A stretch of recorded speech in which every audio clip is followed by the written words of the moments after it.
All right, ladies and gentlemen, welcome back to another episode of the Soulful Hunter podcast. I am joined by Jess Patrick, the founder of Wild's Call blog and Instagram account, and we are talking to him for the very first time. This is the first time that Jess and I have had the opportunity to speak, and you are hearing it firsthand right here on the Soulful Hunter podcast.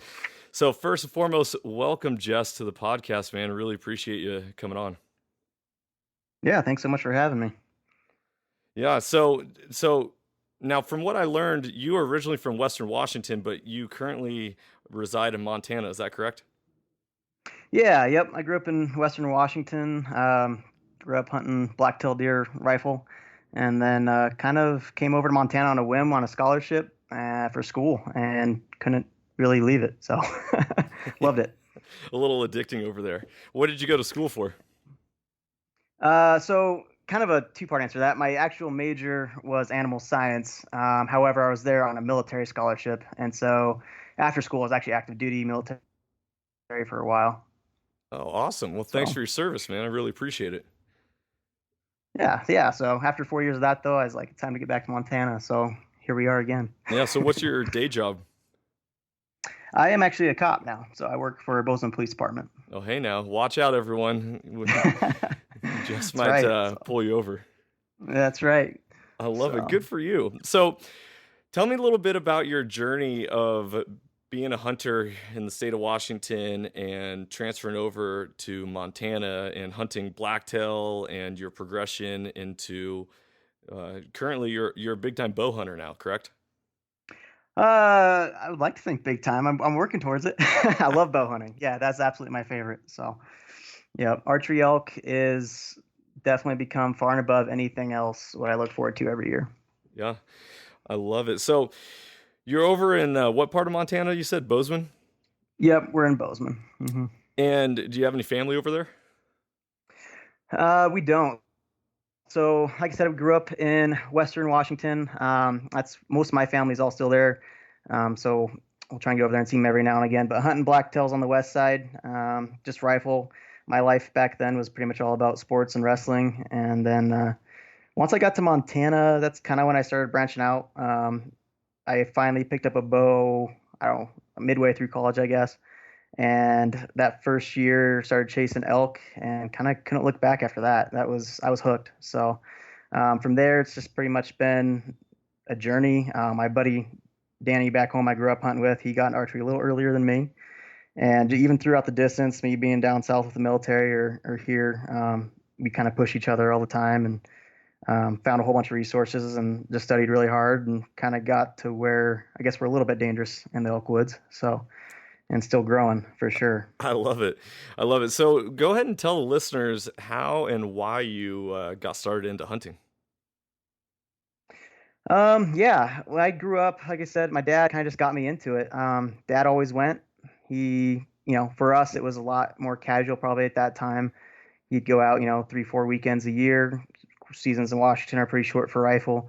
And I always watched him go and wanted to go. And finally, around, I guess, age 10, he let me tag along. And I always remember that first hunt. He got a nice little blacktail buck and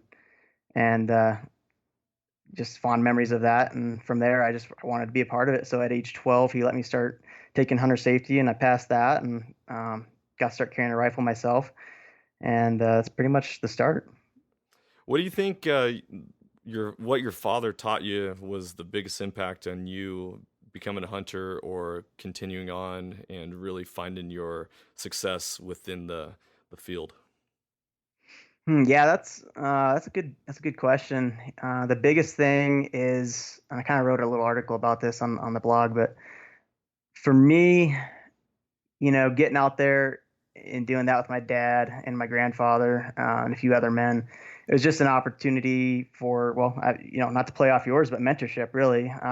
Get to see them be men and, get out there and bond with them in a way that is pretty special. Be tough, fight the elements, go harvest an animal and bring home your own meat, your own groceries. I think that was all piece of it. Another piece of that would probably be just my dad's. Oh man, there's so many different things. I'd say just ability to trying to figure out how to word that. Get out there and just find critters, and I guess I kind of already said it. Be tough against the elements, and taught me how to get out there and be comfortable being by myself. Yeah.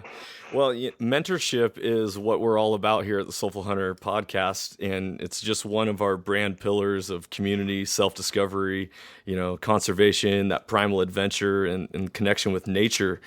What do you feel like you wish you would have learned from your father, or something that he didn't teach you? So for all of the listeners that are out there who are new to hunting or looking at getting into it, what is something that you wish you would have known from the get-go that it took you a few years of trial by error that you wish you would have had at the beginning? Just elk hunting in general, because I love that so much.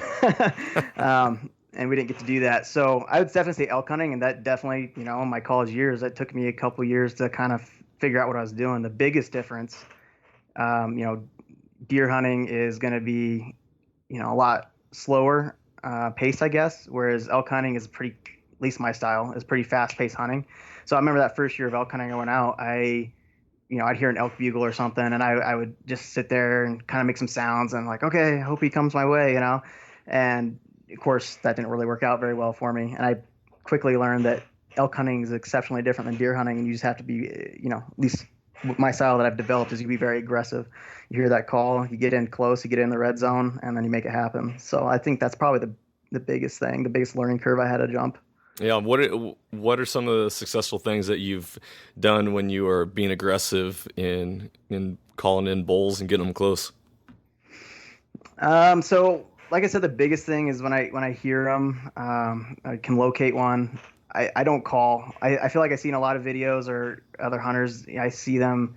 Okay, they'll do this location bugle and they get a bugle back and they just bugle back and forth this bull, and it's fun and exciting. But at that point, it's pointless. And from what at least my view, you hear that first bugle. Okay, now you know where he is. So hustle, get over there, play the wind right, and get in. As tight as you can with terrain dependent, and then start working the play to get them in. And that just depends on the bull. It's all emotion driven. If that's a lone satellite bull, then you're going to use different calls, different techniques that you're going to use on a herd bull with cows. I think one of the most exciting, fun stories that I could say where that worked with a herd bull this last year was with my dad's bull. Because he's gotten into archery elk hunting. Hallelujah. So that was an awesome hunt, and I guess that'd be a good story for it, a good example. That day was the first day of the hunt, and it was my first time archery elk hunting with my dad last year. And so we went out there, and we had bulls bugling right below camp, first light, which was awesome. And just not knowing the terrain well, we went down after him and just couldn't get on him, and ended up hiking a ton that day. We left that area because the wind wasn't right. Came back and we were pretty smoked. We actually had 30 minutes of light left when we got to the area, and I was like, hey, let's just head down in there and sit on these meadows, for last light and just see what happens. So we went down in there. It's kind of swampy. Set up, probably sat there for 10 minutes, and I could see some movement through the timber. And I was like, hey, I think we got a herd coming through over here, so let's get up and move. We're running out of light. We get up and start moving too fast, which, if I err anywhere anymore, I move in too fast. And we got in there a little too tight and fast on them, but it worked out in our favor. Basically, elk took off running. But most of the time when you bust a herd, they don't know why they're running. One cow probably sees you, and the rest are just running because that one cow's running. So you got to basically give them a reason. So in this case, I threw out a bull calling cow's bugle, making basically that herd bull think, okay, my cows are running because another bull's, crowding in on me. Threw in some distress cow sounds to kind of reinforce that. He bugled, and long story short, on his second bugle, I cut him off with a challenge, and that pretty much sunk it in from there. He turned around and came in on a string, and I think my dad ended up thumping him through the heart at 20 yards. So really cool experience with my dad, and just kind of one of the examples of, how it can come together. Oh, that's beautiful. That's a great story. How and how many years ago was this? This one was last year. Oh man, that's a heck of a hunt, man. Good job. Is that one of the things that made you want to start your blog? No, actually, 2 years ago, I guess, I kind of started a blog and just didn't quite have the same, I guess, vision, or I don't know what it was. It just didn't really pan out. And so restarted it this last winter, and it's been going really smooth and been enjoying it. I guess our motivation, and my wife's on board with me now, is kind of to just share stories for our future generations and anybody else who wants to see it. And I don't like write it in an aspect that I'm some kind of expert, because I'm absolutely not. In the grand scheme, I consider myself an amateur. And I kind of write. I'm an external processor, so writing things down helps me remember things. It helps me remember why I'm hunting, and I want to share those things with my future kids and other generations and other people. I think there's certain values in our current culture of hunting that are in danger of being lost, and I think it's kind of a fun platform to get to share my view on that. Oh man, absolutely. That's one of the reasons why I started my website and my blog was the ability to give back to the hunting community. There's so many people that if you're not within the lineage of hunters that they don't know how or where to start. And so being an adult onset hunter and being new to this, I was like, hey, I got a lot of insight. Whether or not I'm that good of a hunter is regardless, but I have a lot of trial and error, and I can bring a great perspective to to hunting and to everyone who's willing to listen. So I think it's really noble of you to dive in and to give back. So what is your future with your website? We're kind of just, taking it a day at a time, see what the Lord takes it. It's My wife is a dietitian, which I don't know if you may or may not have seen that on there. So she kind of does a lot of writing with that side of it, dietetics, nutrition, and physical fitness. Whereas I kind of am doing more of the ethics and values and stories, things of that nature. And from there, we're just gonna take it a day at a time and see where it goes, really. I love it. Going back to your days of Western Washington and then now moving to Montana, do you feel like hunting blacktail gave you a leg up in your hunting career since blacktails are, the gray ghost and so difficult to hunt? I think it was great in the aspect that my expectations were set low, if that makes sense. Western Yeah, Washington blacktail hunting, as you know, is probably it's a hard hunt. absolutely. um, it's not like going to Eastern Montana where you see 200 deer a day. You go to Western Washington, hunt blacktail, at least where I did, and it's like, hey, we saw 2 deer today, and I think I heard a third one. It was an awesome day. Right? And if you see a buck, I mean, you're not sitting there being choosy. You pull the trigger, otherwise you might not see another one. Yeah. So that's kind of how what I was used to. So coming out here, I mean, it was like coming into a whole new world of opportunity, and all the animals out here. And elk hunting in Washington, actually, if you get in some good holes, is really good.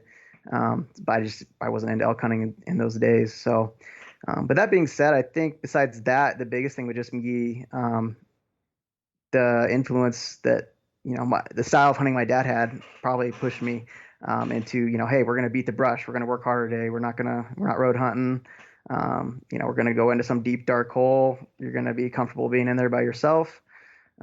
All of those things kind of pushed me to I think a higher level of hunting.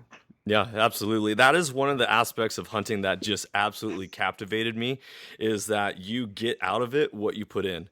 And you are never going to do anything and be successful if you don't carry yourself and get yourself there you're on your own and the Hmm. adventure of finding that dark hole or using your legs to get to a place that those road hunters aren't going to go is what is so rewarding to my own personal soul and what just Hmm. fuels the fire for me to continue on towards the adventure. And it's not so much about the harvesting of the animal as it Right. is just being out there in nature, playing the wind, hearing the sounds, watching the leaves blow as they go by, and just being immersed and fully immersed in what you're doing. Absolutely. And I think that, and that's kind of what I was talking about with the values that I like to talk about is, the Instagram and Facebook and all these different platforms are great in many aspects, but I do have this fear that it is turning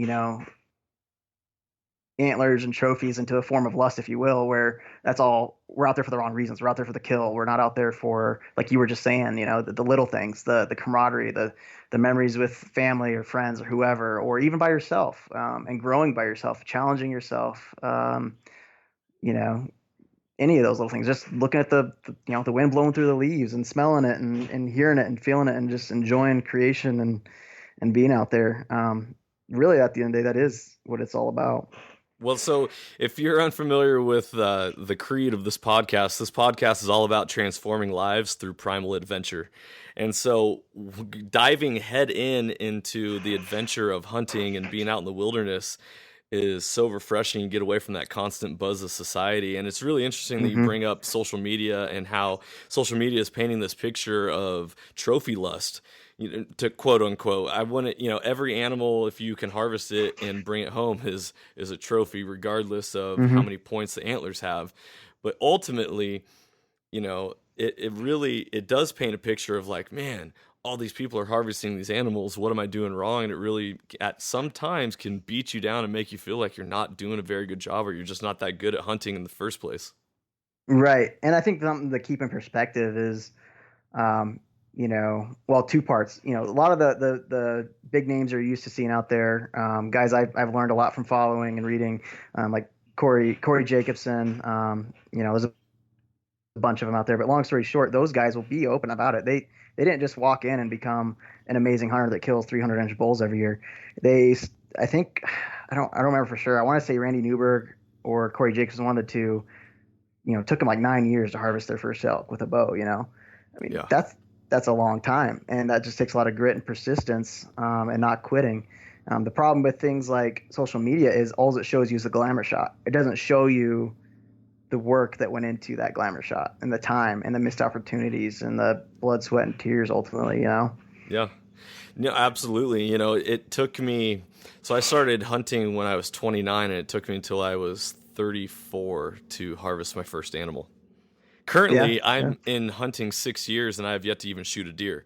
So this is, I'm really hoping and counting that this is going to be my year for being able to take my first deer. But you think that typically when it comes to hunting, that deer is more often than not your first big game animal, but mine was actually a black bear.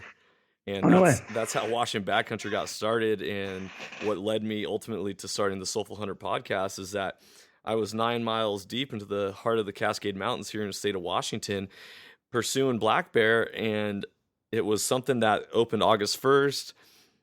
I was a football coach at the time. Football started August 16th. I used to be a backpacker and a hiker. I worked at REI, and it was always the first 2 weeks of August, I was always on these backpacking adventures, whether it was circumferencing Mount Rainier, doing parts of the Pacific Crest Trail, whatever it is. I was out in the wilderness being an observer. But when I chose to pursue my ultimate love of hunting, even though I wanted to hunt at a young age, it took me all the way until I was 29 to dive head in, that I was a participant in nature, and that experience of taking a life is so spiritual and magical and incredible that people who don't have that opportunity will never know what it's like, and they're only basing their thoughts off of opinions rather than actually being there and having their own true perspective. Right. Yeah. No. Absolutely. Yeah, 100%. I can't agree with that more. It's a big experience. It's the natural flow of life. And at the end of the day, the only reason we have, I guess, frivolous arguments about whether or not it's right to hunt, in today's culture, and, the stuff you see on media, comes down to the fact that we just live in a society now where, it's comfortable. We're not forced into that role like we have been for most of the, history of the earth. But it's still, I would argue it's still part of me. It's still part of my blood. I still, I'd rather eat deer and elk every day than, pumped up chicken rather from the grocery store, that's been, fed whatever. Right. Have you bought a bag of Tyson chicken meat lately? I never knew that one chicken breast was like a couple pounds. Yeah, right. Right. So yeah, no, I sticking with my deer and elk. I love it. So one of the questions I really wanted to ask is, since we're all about that transformation through the primal adventures, what has hunting taught you about yourself? Hmm. That's a tough one to answer in one blurb, but I mean, Do for not feel me, like you have to answer it in one blurb. Lay it out for us. Give it to us. for me, it ties into everything, and my wife will probably, to her annoyance, will tell you that I do tie it into everything. It's what I love to do, and I kind of compare everything to it.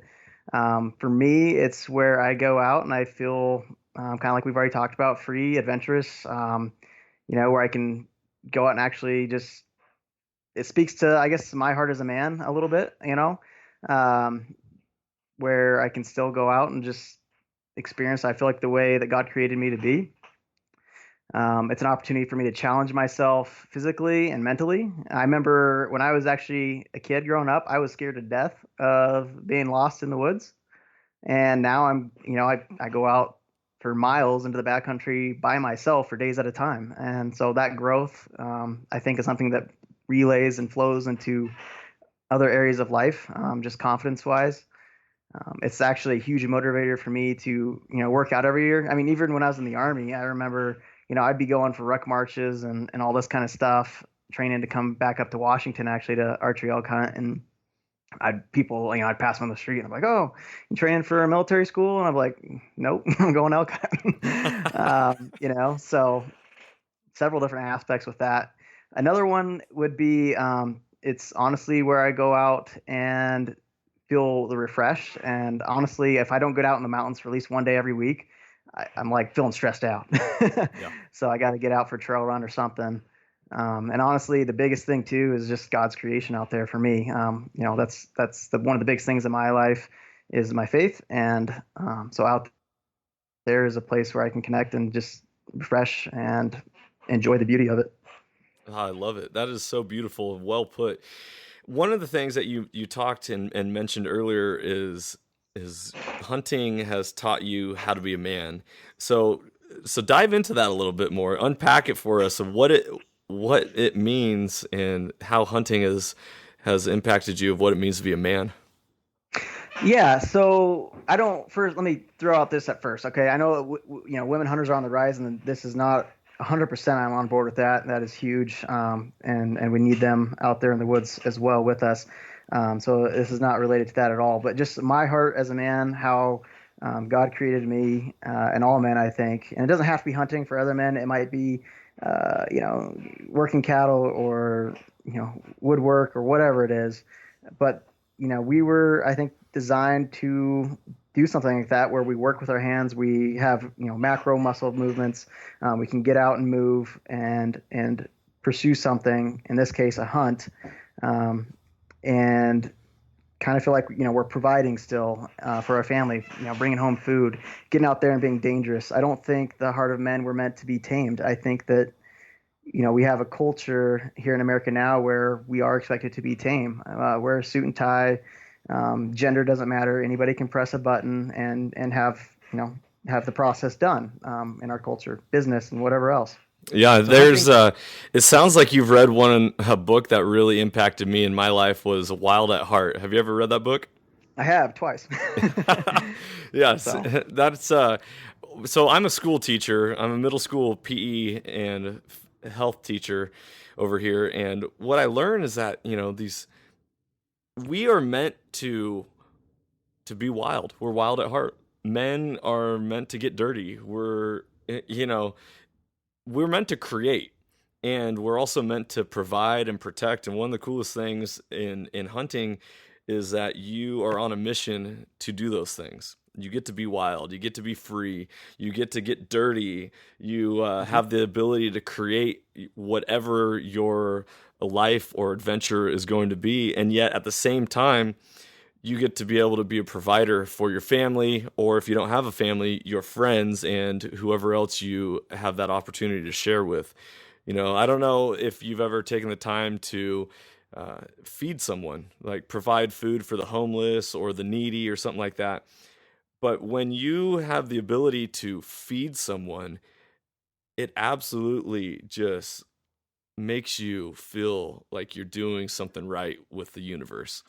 And the saying that give a man a fish, he eats for a day. Teach a man a fish, he eats for a lifetime. And one of the things that my mission here as a Soulful Hunter is to teach people to hunt, to teach people to live, to teach people to be wild and to get Mhm. out there and to live their life, because we're not promised tomorrow. And today is the present. And the reason they call it the present is because it's a gift. And so to live life like there is no tomorrow and to just be fully on board and present in the moment.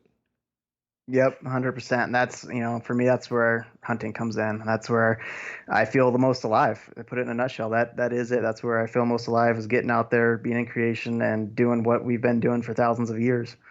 Yeah. So, what do you think is missing in today's world? And how do you think hunting is the thing that can fill the gap for people?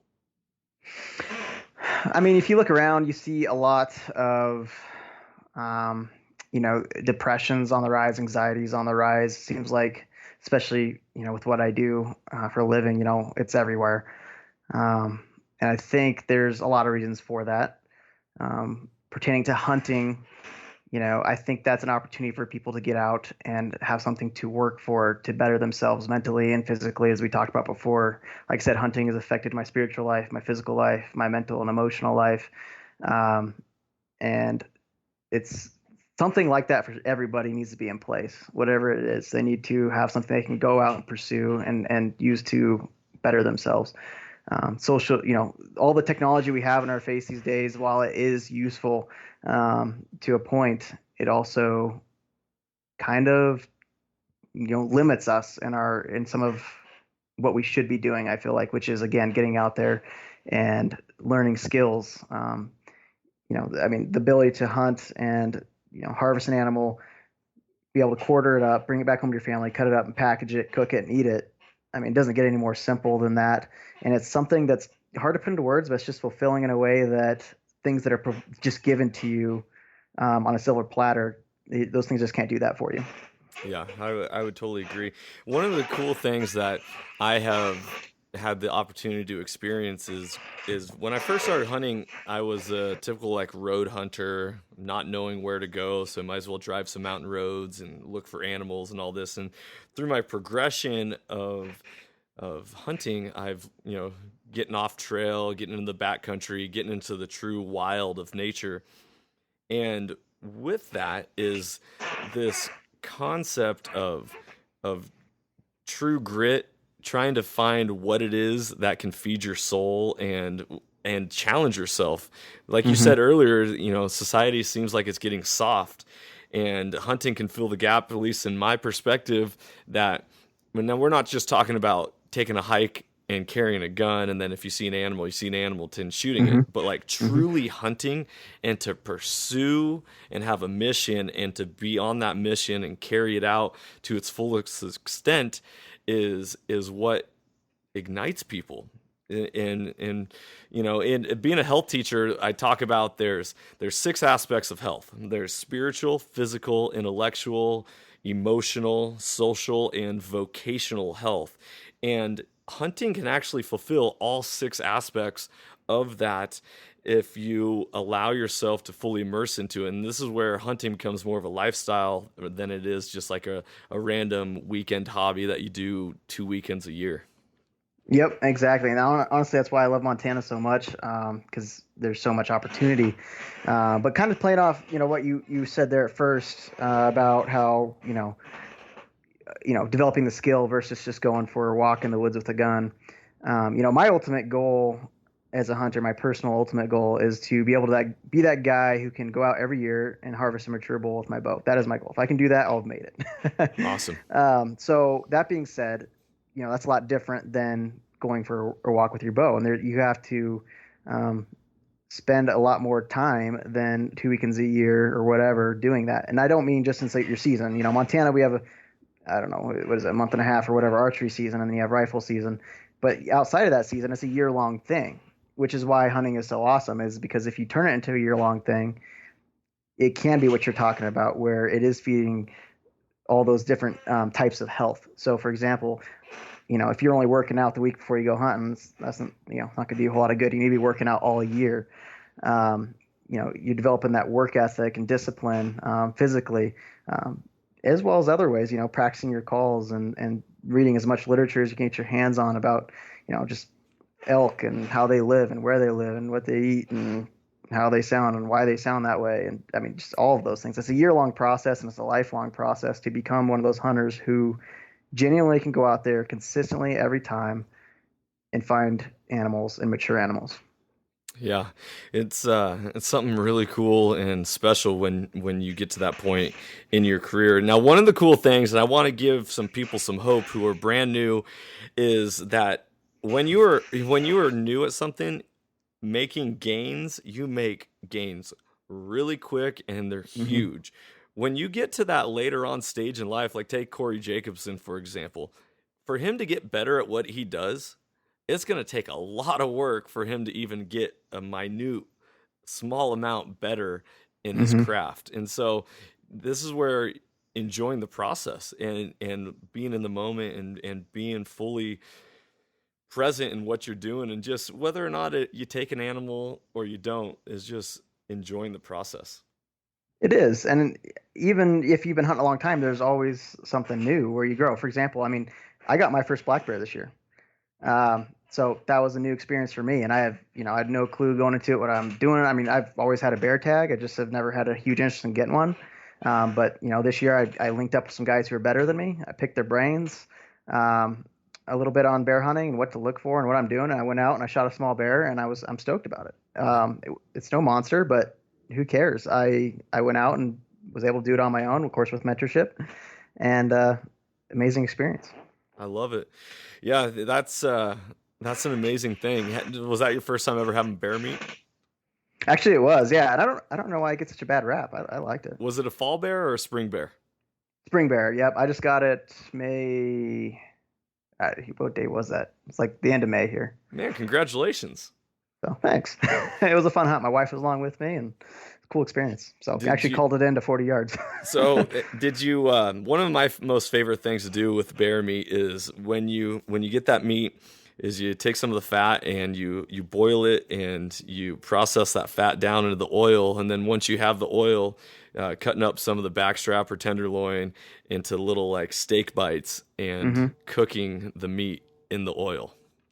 We didn't do that. Who was it? Ryan Lampers. I was watching him do that, and so I kind of want to give that a try. Oh man, it is fantastic. There's nothing like cooking your meat and rendered down fat to just truly take in the entire moment and what it is. I bet. So you mentioned earlier there like depression is on the rise, and you being a former military soldier and being a veteran, talk about talk about like the healing power of hunting and what it can do in order to combat uh, illness and depression in society. Yeah. So first thing with that is, and I've been around it, I've seen it. But I just want to throw this out there that I don't consider myself a combat vet by any means. I served 4 years as an Army officer, but never got the opportunity to deploy, just the way my timeline worked out. But I was in that world a little bit, and there's a ton of programs today for veterans dealing with PTSD, to get immersed in nature, uh, hunting or fishing. Montana and Bozeman itself has several programs for that, and I think there's a reason for that. It gets you out there and reconnected with something primal, I guess, is using your word. Um, Gets you kind of grounded, gets you quiet, I would assume. And I'm sure there's a ton of guys better to talk about this with who've actually gone through it. Um, but that would be, that's what stands out to me about it. Yeah, I was talking to a buddy of mine today actually that he had one of his friends was he's been shot a couple times. He ended up passing away from taking his own life, and there was one of the things that he loved to hunt, and he said when he was in the wild that was the only time that he didn't think about being at war. Hmm. That makes And total sense. Yeah. yeah, and it was like he could actually let his guard down and be at peace and truly look inside himself and see who he was. And that's beautiful. It's one of the most powerful things that we can do as humans is to inwardly reflect upon who we are and what we want, and then when we inwardly reflect, it allows us to outwardly correct what we're doing and how we are. Yep, absolutely. And that it goes for everyone out there. That's the, we live in a society where there's constant emails, or phone calls or texts or whatever. And if you don't answer right away, they're like, well, why didn't you answer me? Why didn't you have your phone? I mean, works the same way. I will not. I don't check my emails unless I know I have court coming up on my days off. And some guys do. They're constantly checking their emails and replying back and forth. You got to have that time to turn off, and you cannot do that any better than when you're out in the woods. That phone's off, that phone's gone. There's no service, so you have no excuse other than I got nothing to worry about right now. I'm out here to hunt. That's it. Yeah. I always like to talk about you can't give to others if you don't give to yourself. Right, that is And true. You got to keep the you got to cup fill full. up your own cup first so that then you have enough to give. And the whole, life is about giving. It's all about what you can do for your fellow man and treating others and giving to them, and ultimately it comes down to love. Loving thy neighbor as thyself. Well, if you can't love your neighbor like you love yourself, then you're doing it wrong. You need to take the time to love on yourself and get to know yourself and be at peace with yourself so that when you go out into the world, you are an influence for a positive and leaving your mark on society and truly being able to give to them. Yeah, absolutely. And that kind of leads to actually a good kind of a interesting topic I think it'd be fun to kind of talk about is my buddy and I, we're Danny, of course, we're talking about this after we read your site and we're going through it and kind of talking about, well, what do we think about this? And this kind of applies to what we're already writing about. And of course, Danny, he's over there in Washington still, and so he's like, well, our seasons are so short, so how do we get apply this mentorship? How do we reach out to somebody and bring them along, and so on and so forth when you got say a week to hunt? Um, I think there's a lot of ways you can do it. Is what we kind of came down to. You have to have that time, like we're talking about right now, to refresh yourself. You have goals too, and that's okay, and achieve your goals, and then have some time where you pour into others, and that may or may not look like, hey, I'm gonna bring you to my secret honey hole. It might be, hey, here is a link to this website where you can start working on this, or hey, if you haven't shot a bow, well, hey, let's over to the bow shop and I can show you what to look for. All kinds of little ways you can feed into other people. It just comes down to balance, and I think you were actually just talking about balance in one of your previous podcasts, but really everything in life comes down to balance. And it seems like as soon as you get it balanced, something changes.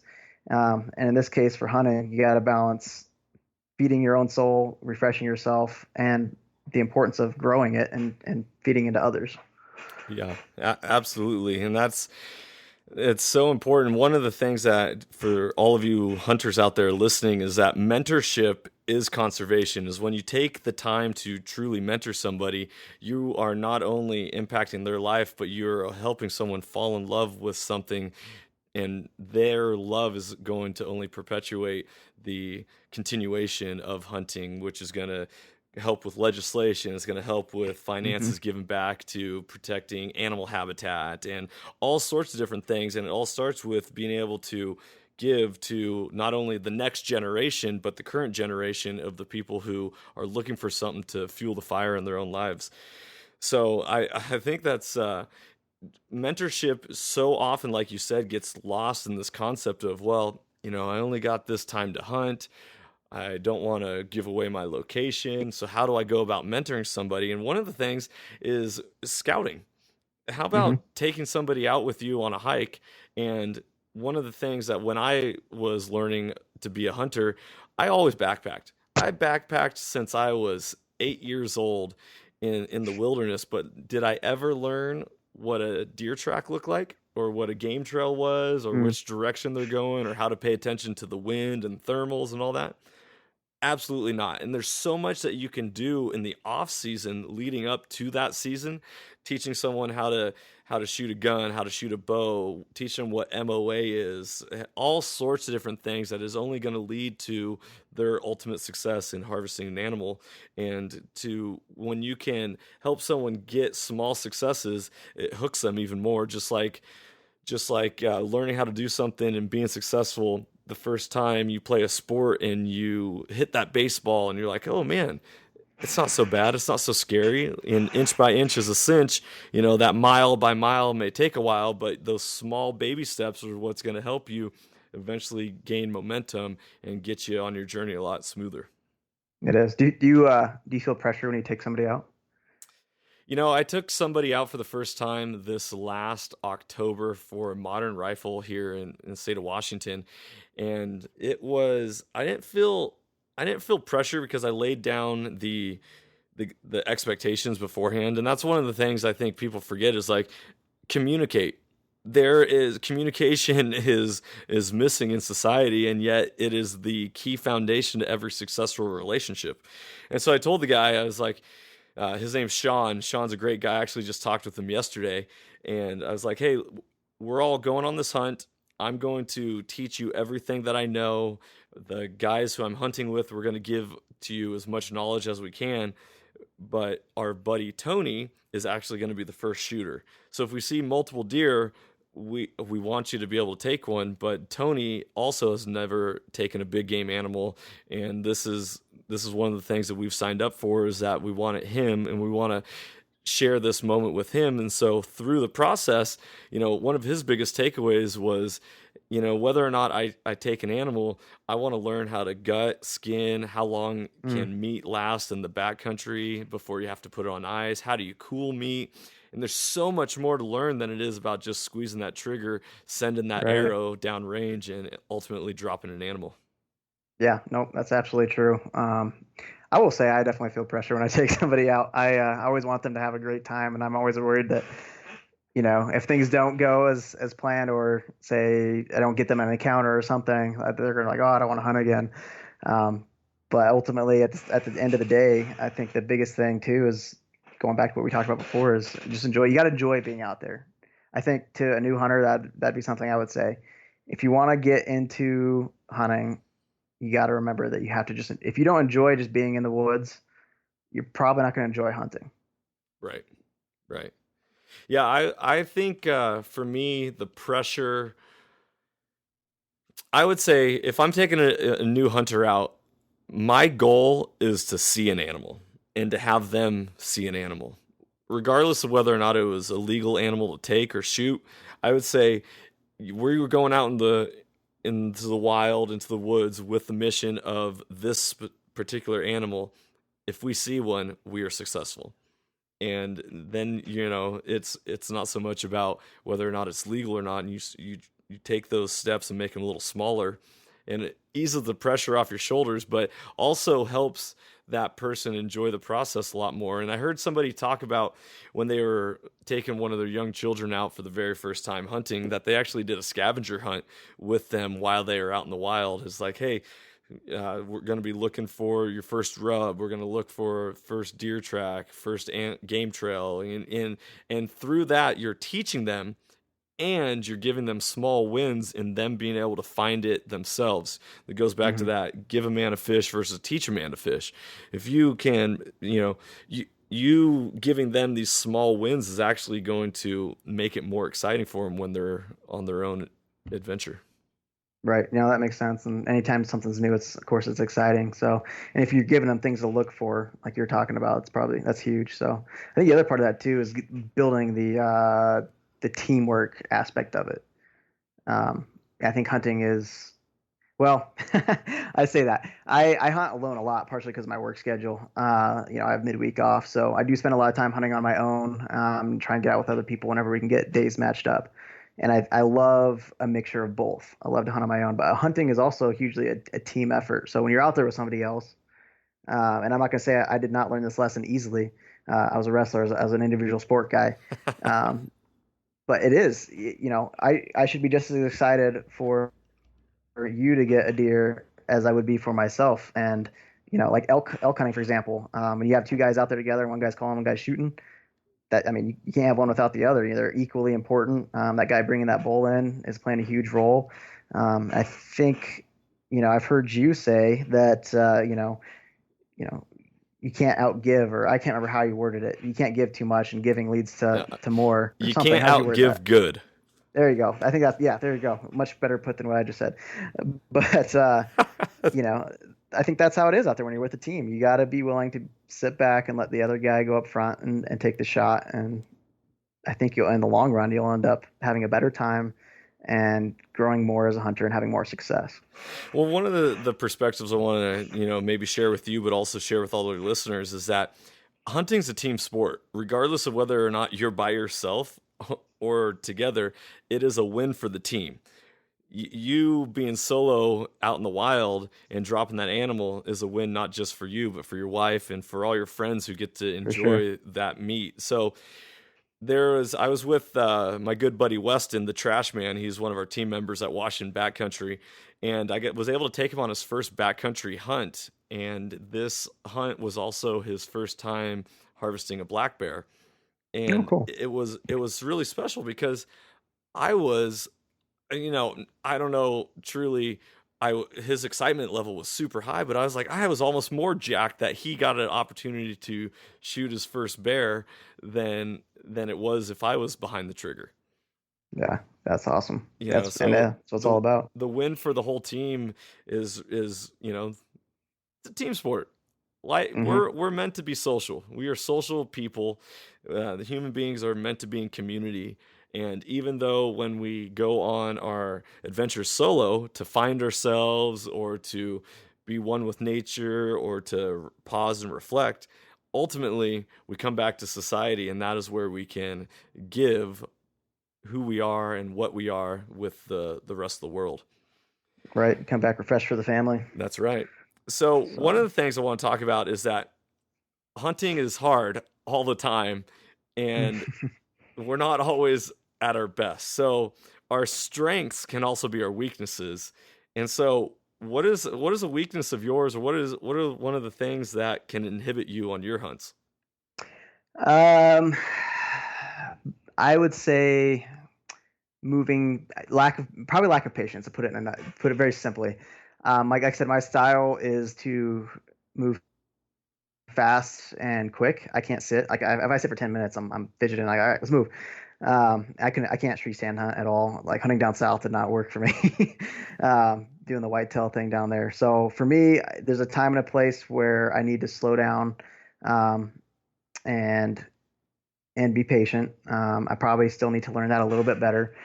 Moving fast and moving in on animals at the same time has been a strength. It's like I said, it's something you need to do and know that balance for elk hunting, for archery elk hunting, and knowing when, okay, we got to hustle. It's time to move, move, move. Oh, okay, let's look around. Looks like we're in pretty fresh sign right now, or we should be about within a couple hundred yards of where that bull was bugling off of. It's time to slow it down. And then something I've been learning. I don't know if you follow elk nut at all. I like following the elk nut too, Paul Medell, but he is, impressing on me. I'm getting a little better at each year of, a lot of guys will get in tight to that bull. They'll call, the bull went quiet, or nothing happened in 10 minutes, and okay, let's go find the next one. And I've definitely been that guy. And you have to work a bull sometimes for a long time, for an hour, to get him to come in. He would be coming in quiet, or you just haven't said the right thing yet, or developed the scenario enough yet. So learning that is kind of the biggest thing right now. I'm trying to better myself on. That's really interesting. And what I learn and take away from that is that when you actually can slow down, it creates a better story. Hmm. And I don't know about you, but when I was in college, I did a lot of things that I did specifically for the story rather than something that I truly either enjoyed or was good for me. And ultimately, when we slow down, it ends up being just a fantastic journey, and ultimately leads to more fulfillment when you're out there. Yep, it does. Not rushing by, and take a minute to stop and look at the flowers, I guess. Yeah. So So let's go back to your website for a second. sure. Where can people find you at? How can our listeners connect with you on your website and your social media? Yeah, so our website is wildscall.weebly.com. So that's the place you can find us. And there's a link there down there at the bottom if you want to reach out and ask questions or have a request for any kind of a post. Like I said, my wife is a RDN, registered dietitian. And so that's a great spot to come if you're looking for fitness or dietitian tips, anything of that nature. She's more than happy to, I guess I'm putting her out there, but more than happy to help other people out. That's why she's writing the posts. So yeah. Yeah. So that was your website. Are you on any social media? We are. Yep. We're on Instagram. Kind of just we've started a Facebook site. It's kind of a little bit slow right now, but Instagram's the main one. Everything takes time. This is even this podcast has been taking a lot of time just to get rolling. I wanted to start it back in January, and here we are in the month of June, finally recording with you. So Yeah, and sounding good, looking good too. So I appreciate it. Thank you. You know, just nothing like putting in some hours in after work to pursue your passion and hobby. So one of the right, things that absolutely. I wanted to share with you is on our website is there's a forum link about becoming a hunting mentor, where to look for a mentor, and if you are just looking for a hunting partner. And if you have any resources or know anyone that would want to sign up, head over to soulfulhunter.com or wabackcountry.com and go to the forum section and register to be a hunting mentor or find a hunting partner. It's not just for the state of Washington; it's all over, and we're going to try to connect you. And Jess, if you have anyone that you know would want to give back, make sure to send them over to our website. Absolutely will do. I think it's an awesome opportunity. Thank you. Yeah. Hey, Jess, I want to thank you so much for being here and being on this episode with us tonight. You are an amazing person. I'm really looking forward to following along on your journeys this coming fall and reading what you're putting out on your website. So thank you once again. Yeah, thank you. All right.